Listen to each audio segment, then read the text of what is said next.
কটা বাজে? এখনো পর্যন্ত মেয়ে এলো না। হ্যাঁ গো, 9টা তো বাজে।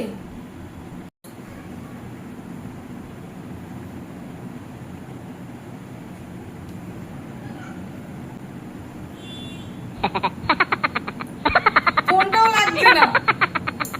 কি হয়ে গেল গো, আমাদের অনেক সর্বনাশ হয়ে গেল। আজকে বাড়িতে আসুন, আমি কিন্তু বলে দিলাম তুমি কিন্তু বাঁচাতে পারবে না। হ্যাঁ, আমার মাথা কিন্তু গরম হচ্ছে। কখন বেরিয়েছে, এখনো পর্যন্ত বাড়ি আসছে না। ফোনটাও লাগছে না কিন্তু। আয় ভেতরে আয়, আয়। তারপর তো তোকে দিচ্ছি আগা পাঁচতলা ঝাঁটা দিয়ে ঝাঁটাবো। আয় তাড়াতাড়ি আয়, কটায় আসার কথা? কখন ঢুকছিস? হ্যাঁ, তোর জন্য ঝাঁটা জুতো দুটোই সাজিয়ে রেখেছি। আয় আয় ভেতরে আয়। মা জননী,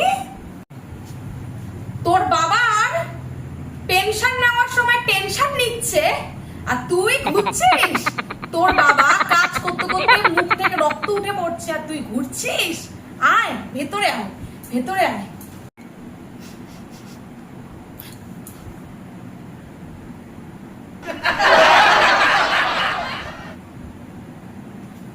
ওগো শুনছো?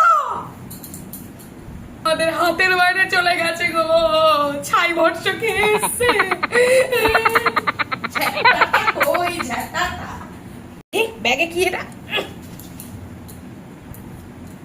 তুই এই সব করে তোর ব্যাগে কি করছে এটা?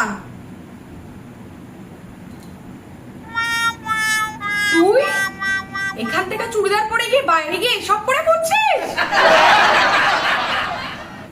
ঝ্যাটাটা ঝ্যাটাটা কই ঝ্যাটাটা?